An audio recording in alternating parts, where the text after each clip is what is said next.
Paz, irmãos, vamos ficar de pé, vamos orar para pedir a direção do Espírito para que nessa tarde a gente aprenda mais com Ele. Pai amado, te damos graças, Senhor, por esse momento, em comunhão, em família.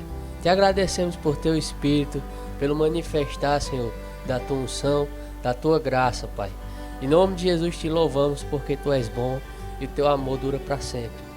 Te damos graças porque nessa tarde vamos ser instruídos pelo teu Espírito, pois Ele é o nosso guia, o nosso professor, aquele que nos ensina todas as coisas.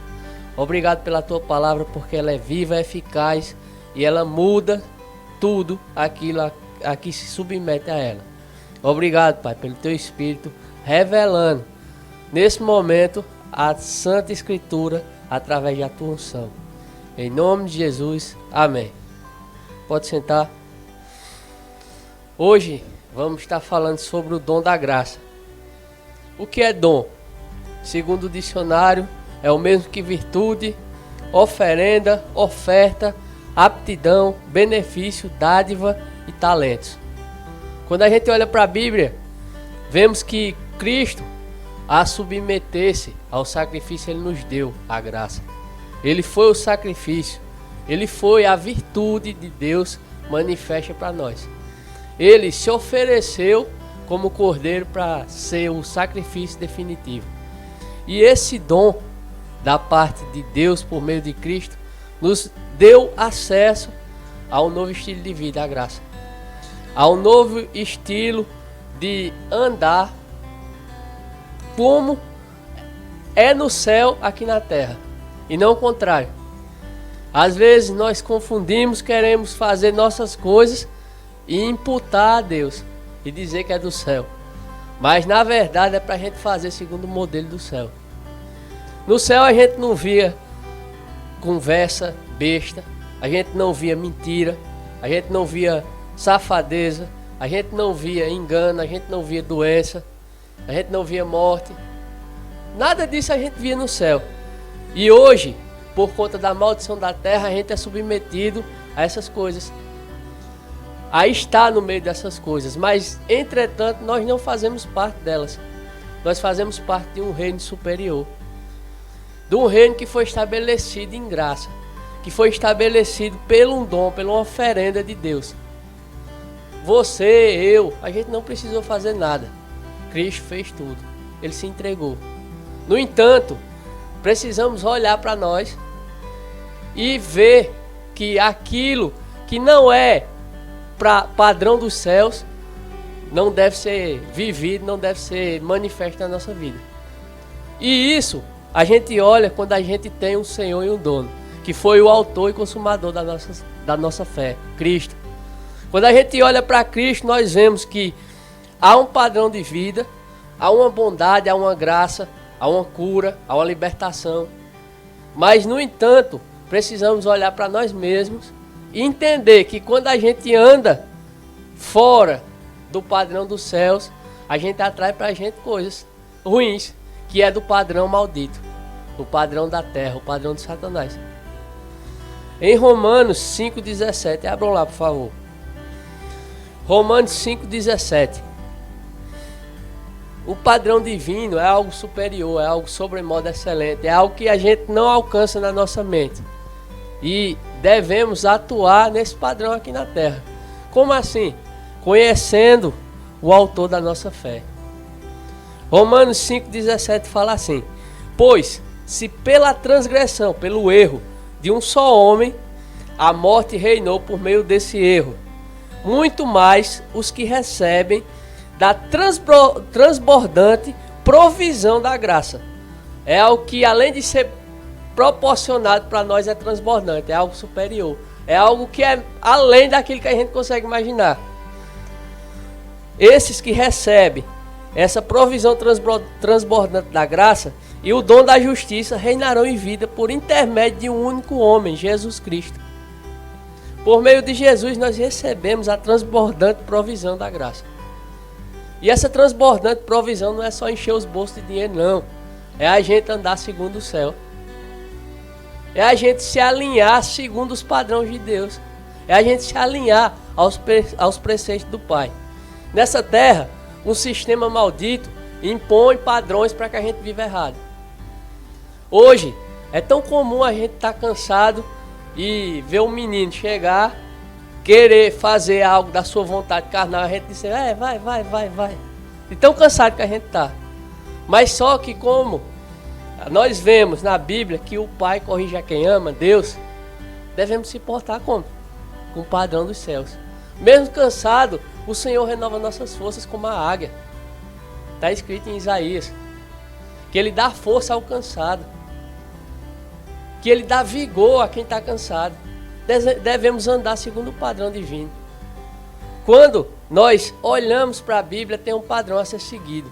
Mas o sistema caído, o sistema maldito, quer impor que esse sistema divino é algo errado.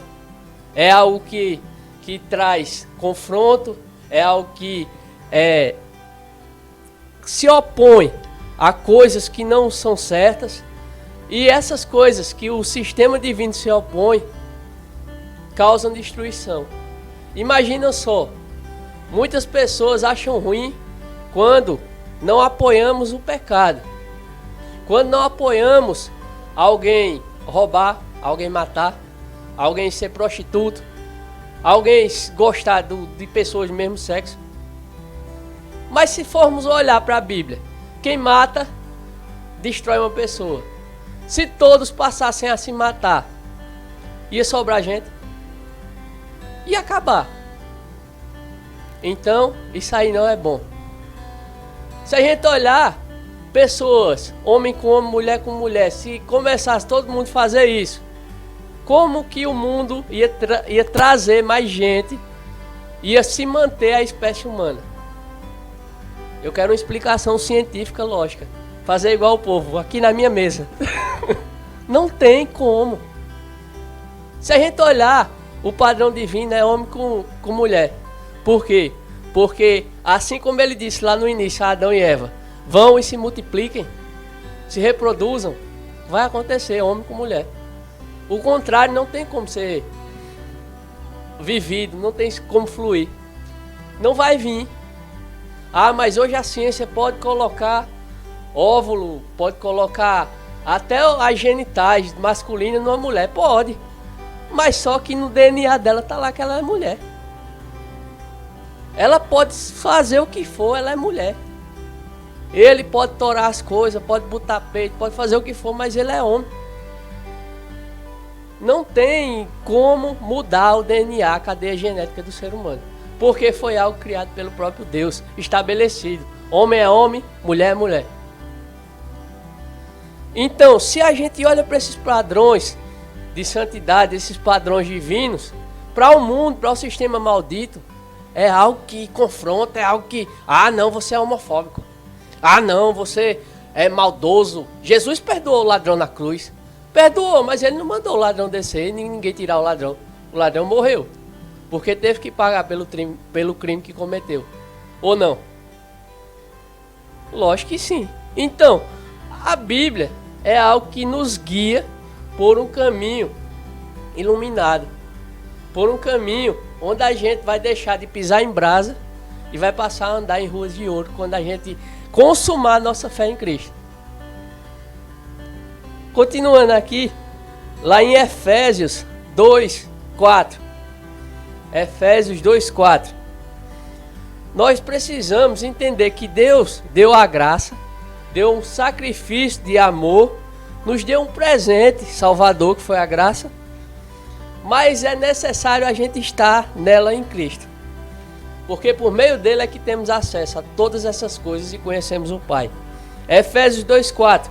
Mas Deus, que é riquíssimo em misericórdia, pelo seu muito amor com que nos amou, estando nós ainda mortos em nossas ofensas, nos vivificou juntamente com Cristo. Pela graça sois salvos.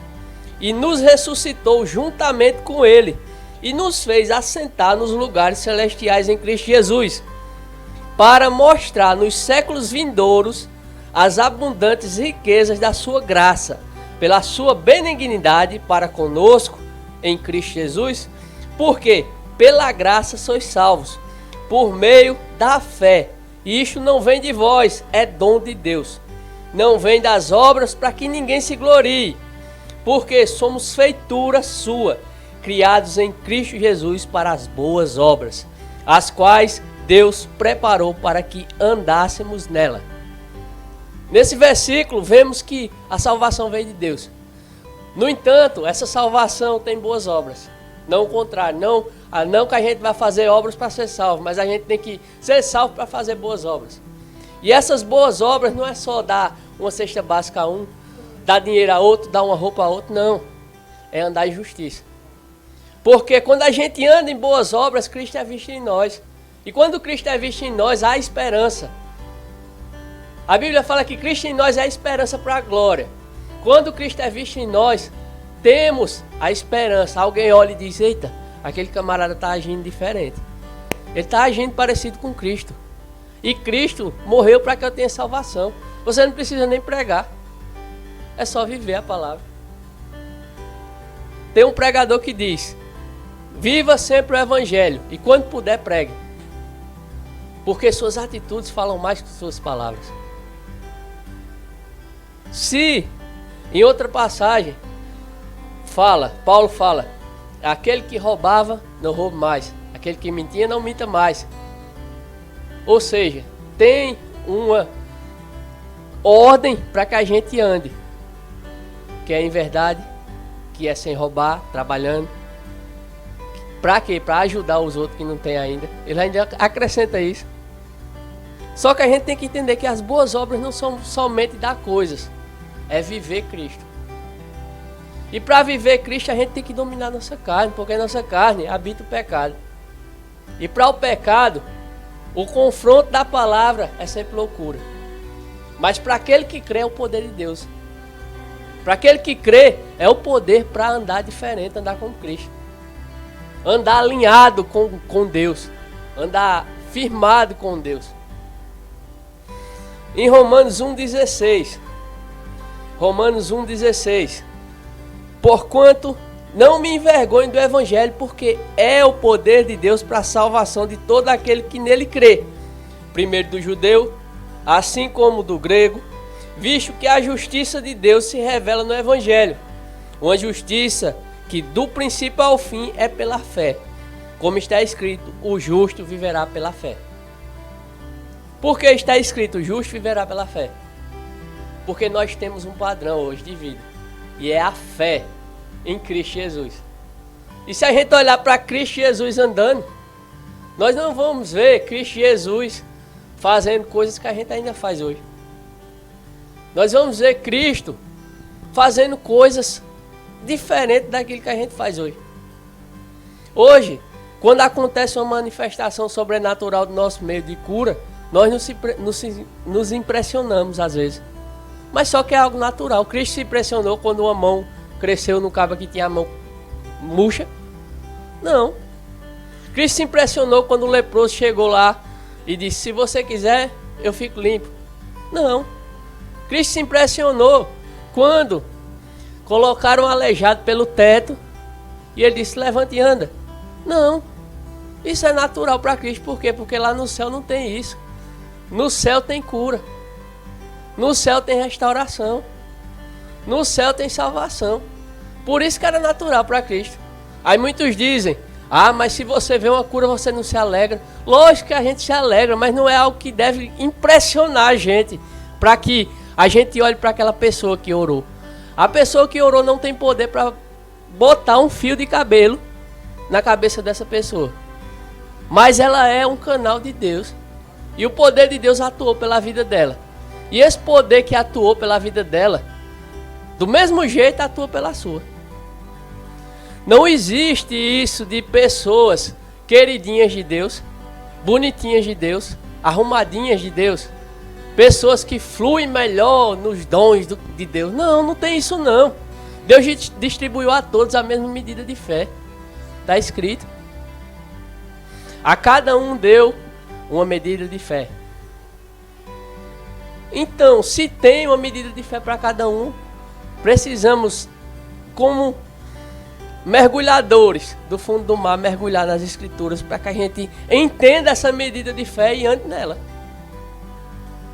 para que a gente mergulhe no mover espiritual do Espírito e possa ser guiado constantemente por Ele. Porque quando a gente não é guiado pelo Espírito, somos guiados pela nossa carne. E a nossa carne inclina para o pecado, porque nela habita o pecado. Em Hebreus 7:25, Hebreus 7:25, nesse versículo é mostrado que em Cristo definitivamente temos salvação. No versículo 25 diz assim: portanto, Ele é capaz de salvar definitivamente aqueles que por meio dele se aproximam de Deus, pois vive sempre para interceder por eles. Cristo, ele está falando de Cristo aqui. Por meio de Cristo, somos salvos definitivamente. Essa confirmação vai ser quando estivermos diante dele e ele glorificar nosso corpo. Mas hoje, pela fé, definitivamente temos a salvação. É algo que Deus estabeleceu, é algo que foi consumado em Cristo. É algo que foi feito. E hoje, nesse mundo que a gente vive, maldito, cheio de pecado, cheio de safadeza, cheio de falha, cheio de arrumadinho. Nesse mundo há muitas adversidades. Há muitos tempestades que se levantam na nossa vida. Há muitos problemas que se levantam para a gente resolver. Há muita coisa que tira a paz da gente. Há muita coisa que deixa a gente triste, oprimido. Deixa a gente de quarentena. Deixa a gente de quarentena de tristeza, se assim posso dizer. E essas adversidades, nós temos que entender que, às vezes, elas acontecem por conta da gente mesmo. Porque quando a gente não anda segundo o céu, a gente anda segundo a nossa carne, e a nossa carne inclina para o pecado, e o pecado gera a morte. Então, coma a bronca. Quer andar na carne? Tem lombo para aguentar o pecado? Então pronto. O pecado cobra, e a cobrança do pecado é a morte. A morte vem de diversas formas. Falta de paciência, tirando a paciência, doenças. Vem por problemas para serem resolvidos. Vem por você estar quietinho e de repente começa um monte de gente a arrumar briga e intriga com você. Vem de diversas formas. Então, essas adversidades têm que ser entendidas que de Deus nós recebemos a graça. Recebemos o auxílio, o socorro. Recebemos Cristo como dom. Mas nós plantamos, às vezes, adversidade nas nossas vidas. Abram lá em João 16:33. João 16:33.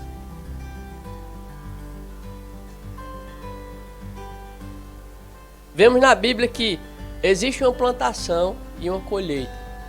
Que tudo que semeamos, nós vamos colher. E se semeamos na carne, vamos colher corrupção. Vamos colher adversidades, vamos colher tempestades. Mas se plantamos no Espírito, vamos colher paz e alegria. Em João 16:33 diz assim: eu disse essas coisas para que em mim vocês tenham paz. Neste mundo vocês terão aflições. Contudo, tenham ânimo, eu venci o mundo. E a gente viu que a fé nossa vem por quem? É em quem? Em Cristo. E ele disse que ele venceu o mundo, que é para a gente ter ânimo. Ele disse que vai vir aflições, que a gente vai ter aflições. Ele não disse que uns eram mais bonitinhos e não ia ter nada não. Ele disse que a gente ia passar por aflições. Ele disse que vinham adversidades, mas que a gente tivesse bom ânimo porque ele venceu e a gente ia passar. Não tem adversidade que Deus não tenha poder para nos tirar dela. Mesmo a gente causando, a gente tem uma ferramenta que foi dada pela graça, que é o arrependimento. E esse arrependimento muda qualquer situação, muda qualquer adversidade. Senhor, eu tomei essa decisão errada. Eu estou pagando esse preço aqui agora. Isso está terrível, isso está ruim. Eu me arrependo dessa decisão errada. Me ajude a sair dessa. Me ajuda a ter sabedoria para sair dessa bagunça toda aqui. E Deus tem poder suficiente para tirar. Em Salmos 34, 18. Vamos lá, Salmo 34, 18.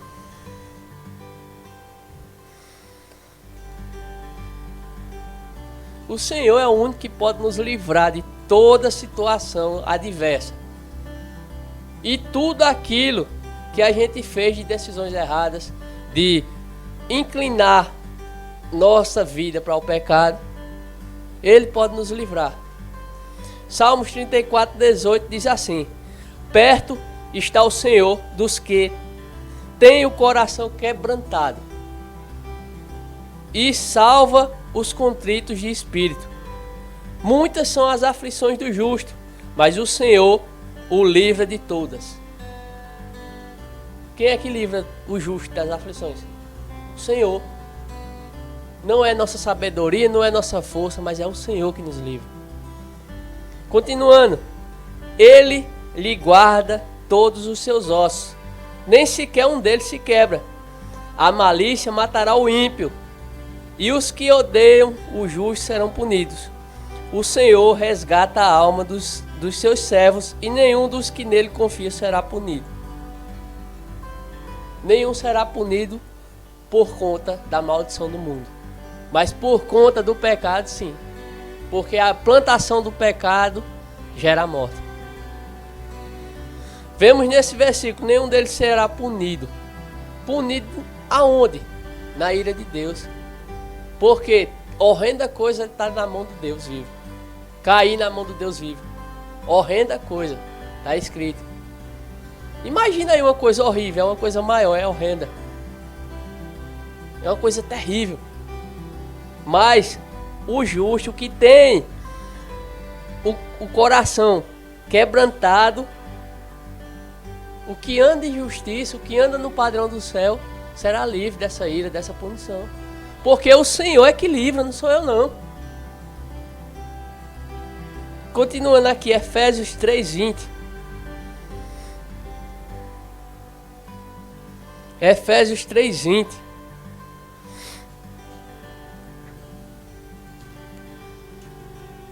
Aleluia. O Senhor é poderoso para fazer muito mais do que aquilo que a gente pensa. Em Efésios 3:20 diz assim: ora, aquele que é poderoso para fazer infinitamente mais do que tudo quanto pedimos ou pensamos, segundo o poder que opera em nós, a esse seja glória na igreja em Cristo Jesus por todas as gerações dos séculos. Amém. O poder que pode fazer infinitamente mais, Paulo está dizendo que opera em nós. Trazendo um exemplo bem besta. Quando a pessoa está com alguma coisa dentro do corpo que vai para a mesa, o médico vai fazer uma operação, uma cirurgia. E aquilo ali, quem vai operar é o paciente que está doente ou o médico? O médico. Nesse caso, Paulo está dizendo que quem opera é Deus. E será que Deus pode fazer qualquer coisa? Deus disse do nada, haja luz e houve luz. Será que há impossibilidades para o poder de Deus? Será que há impossibilidade de Deus nos sustentar, sendo que Jesus disse que os passarinhos não tem nem onde botar comer e eles não passam fome? E vocês não valem mais do que eles, não? Será que um câncer, uma doença dessa aí, tem poder contra o Deus que criou tudo? Deus, Ele nos proporcionou por meio da graça essa guarnição, esse livramento, esse cuidado. No entanto, precisamos fazer nossa parte, que é estar ligado com a palavra, que é Cristo. Estar conhecendo a palavra, que é Cristo. Estar vivendo a palavra, que é viver Cristo. O povo faz um espanto tão grande. Ninguém consegue viver igual Cristo, não. Só que a gente vê, na maioria dos textos do Novo Testamento, os escritores dizendo, viva a palavra. Aí João diz, o verbo se fez carne e habitou entre nós. O verbo era Cristo, Filho de Deus. A palavra é Cristo. Então, se um manda viver A palavra é para viver igual Cristo. Não tem mistério. Só que para o mundo, não, mas Cristo era Cristo. Eu não posso não. Só que todo mundo está falando, viva a palavra. Pratica a palavra. Ande segundo a palavra. Coloque a palavra na sua mente. Pense no que é bom, amável de boa fama. Ou seja, em todo o Novo Testamento diz, ande igual Cristo. Coloque as atitudes de Cristo na sua vida. Coloque os pensamentos de Cristo na sua cabeça. Como? Por meio das Escrituras, por meio do que está escrito no papel. Por isso, que certa vez Paulo disse, o conhecimento mata, mas o Espírito vivifica. A letra mata, mas o Espírito vivifica. Porque essa palavra que todos os escritores mandam conhecer e praticar é Cristo. E Cristo foi ressuscitado por Deus ao terceiro dia. E Ele está vivo. E Ele é o nosso intercessor, o nosso advogado. E enviou o Espírito da parte do Pai para que hoje nós pudéssemos andar como Ele andou. Para que nós vivêssemos essa graça, esse dom perfeito de Deus e pudéssemos andar praticando a palavra, segundo Cristo. Em Tito 2,11 fala assim, porquanto a graça de Deus se manifestou salvadora para todas as pessoas. Deus não limitou a graça e a salvação para ninguém, Ele manifestou para todos. Ela nos orienta a renunciar à impiedade e às paixões mundanas e a viver de maneira sensata, justa e piedosa nesta presente era. Ou seja, essa graça, essa salvação nos orienta a fazer boas obras, que é praticar a palavra. Que é dar uma feira, é. Só que para isso primeiro tem que ser alcançado pela graça. O camarada pode chegar com... Agora eu me lembrei do caminhão do Faustão. Novinho. O caminhão do Faustão cheio de coisa para dar. Mas se essa graça não se manifestou a ele, não salvou ele, são só obras mortas. É só sacrifício enganoso, sacrifício de tolo. Mas se essa graça foi manifesta, se essa graça foi recebida e ele foi alcançado, aí ele está andando numa vida piedosa. Ele está sendo um abençoador, ele está praticando aquilo que Tiago diz, olha, vão e pratiquem a fé, mas com obras, porque a fé sem obras é morta. Ou seja, nós precisamos praticar as obras, mas pela fé, por meio de Cristo. Não de qualquer jeito, eu vou dar ali um pão, eu vou dar R$1, eu vou dar 500 mil. Não. Se não for por Cristo, você pode pegar seu corpo para ser queimado, que não vale nada. É isso que Paulo está dizendo. Se não for em Cristo, não vale de nada. É só zoada, é só aparência, é só para se mostrar. Tem muita gente que diz, eu quero ser mártir, para ter meu nome escrito na história da igreja. Besteirado, está perdendo tempo da vida dele. Porque está escrito, se não for por amor não vale de nada. Aí o bestão fica lá, não, eu quero ser um mártir, a gente vai ser perseguido, não sei o que, e eu vou ser um mártir. Para meu nome ficar na história. Pronto.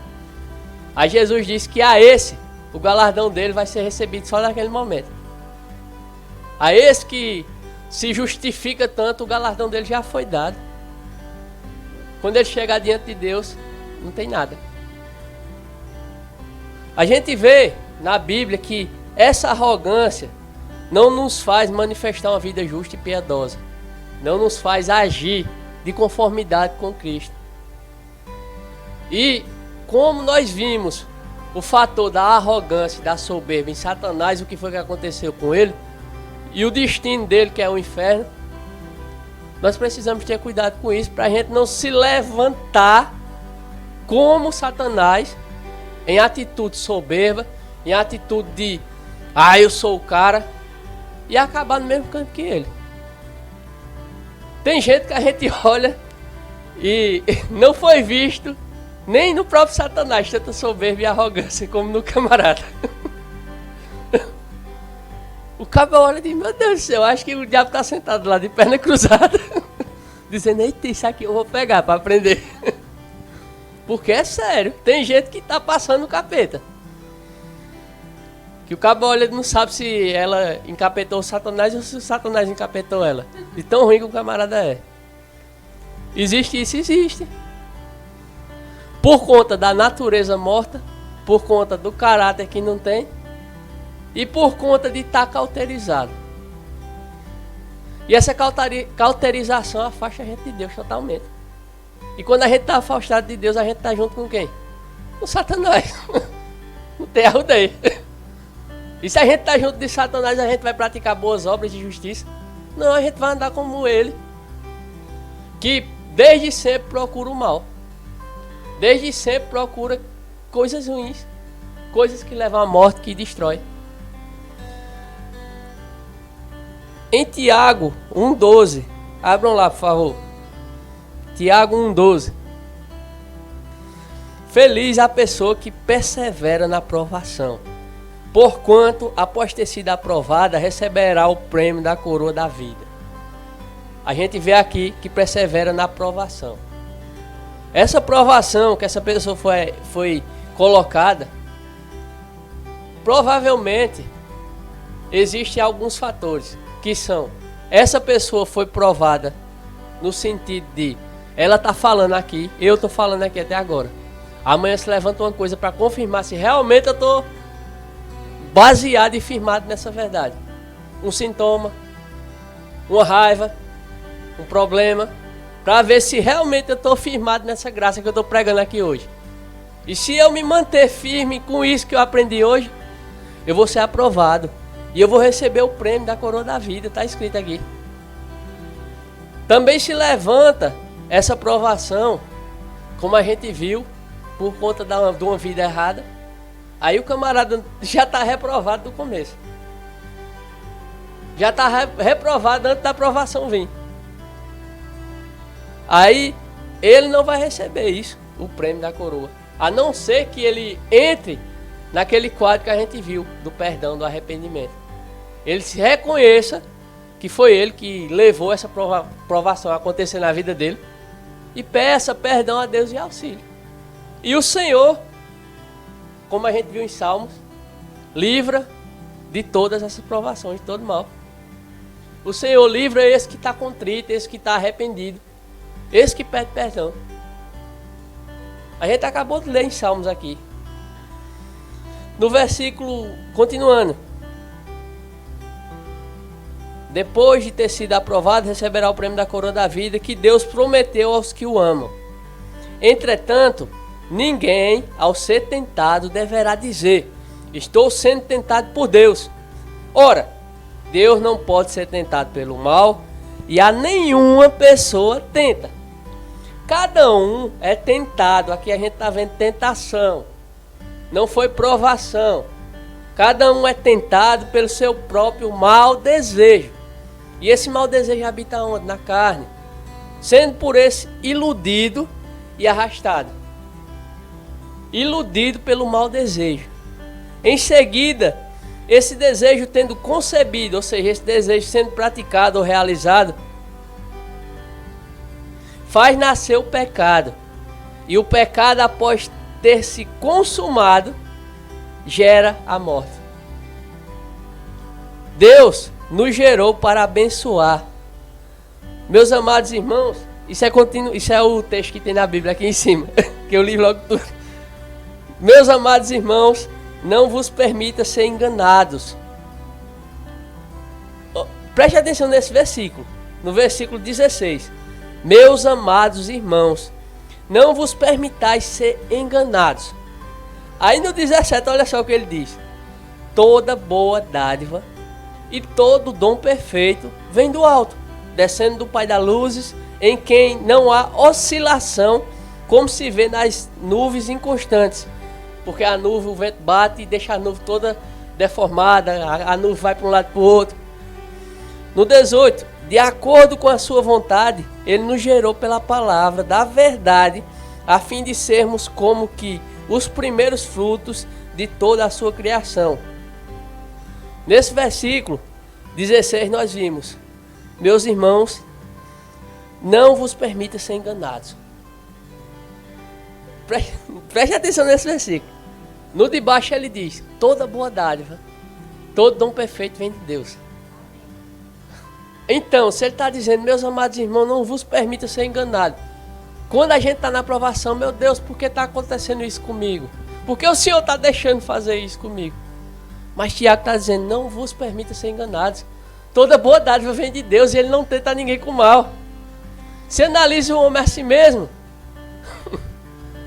Analise se o homem, a sua vida.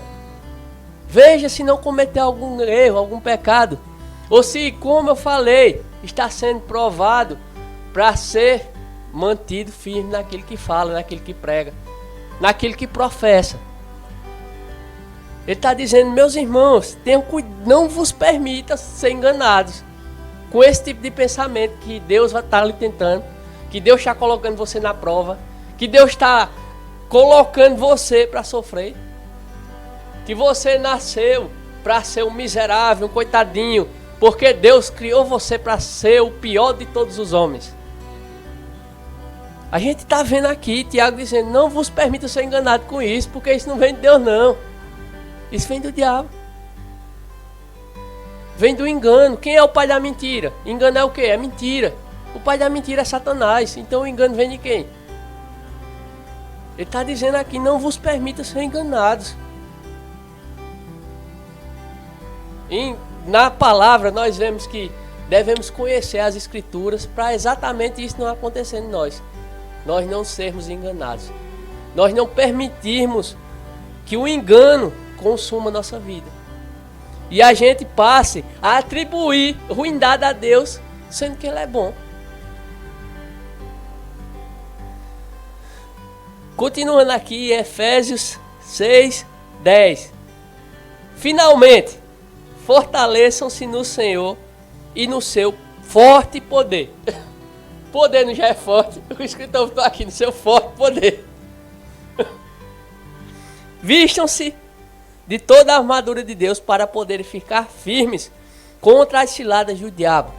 Pois a nossa luta não é contra seres humanos, mas contra os poderes e autoridades. Contra os dominadores deste mundo de trevas. Contra as forças espirituais do mal nas regiões celestes. Por isso, vistam toda a armadura de Deus para que possam resistir no dia mau e permanecer inabaláveis depois de ter feito tudo. Tiago diz que na tentação, aquele que passa pela tentação recebe a coroa da vida, que foi destinada para todos aqueles que Deus ama. Aqui, Paulo está dizendo, depois de vestir a armadura, nós precisamos estar com ela para que possamos resistir no dia mau. E esse dia mau é o dia de quê? Da provação, da tentação. E nesse dia mau, depois que a gente vestir a armadura, a gente vai poder permanecer inabalável, porque a armadura de Deus nos protegeu, Deus nos guiou, Deus nos guardou, Deus nos livrou, porque Ele é poderoso para nos livrar disso. Em outro versículo, se eu não me engano é de Tiago também, diz que a tentação vem, mas fiel é Deus, que antes da tentação dá o escape. Então, se nós olhamos para essa palavra, nós vamos estar revestidos com essa armadura. E no dia mau a gente vai passar, igual diz o irmão, vai passando pela prova dando glória a Deus. Porque nós vamos ter certeza daquele que tem poder. O forte poder de Deus vai nos livrar. E nós vamos sair firmes e inabaláveis. Vamos estar com nossa fé firmada naquilo que é a base da salvação e da graça, Cristo. Então precisamos entender que o dom da graça nos livrou da morte eterna, das doenças, das enfermidades, nos deu salvação, nos alcançou. Mas precisamos nos revestir da armadura de Deus por meio da palavra, conhecendo Cristo, vivendo Cristo, praticando Cristo, para permanecer inabalável no dia mau, para permanecer firme na fé no dia da tentação, E não dar ouvido para a tentação, mas ouvir o Espírito que diz: ande em justiça. É mais necessário santidade do que sacrifício. É mais necessário obedecer do que sacrificar. Então precisamos conhecer essa verdade para que a gente seja livre, pois somente a verdade liberta. Amém?